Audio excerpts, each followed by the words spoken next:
I feel like one of the most important ways in which to create environment and energy change in this country right now is to develop a much better identification with the needs of our children. As I've spoken about before, we need to think in a much more long-term way in this country. Our political system is bound up in thinking about election cycles and thinking about short-term, gains and losses in very harsh political terms. We need to get above that, rise above that, and think in a much more long-term perspective. We need to have a platform for children, basically. Almost like the Lorax speaks for the trees, we need an organization that speaks for our children.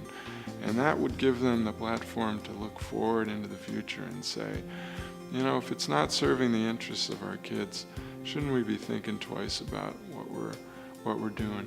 I think that kind of perspective is critically important because I think today so many decisions are made based on short-sightedness in terms of time and impact.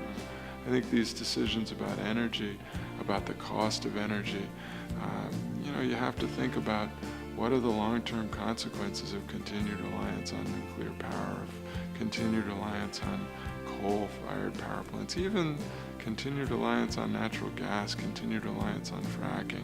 What are the long-term impacts of relying on fuel sources that are bound to expire once upon a time? Sometime they're not going to last forever. They're short-term resources.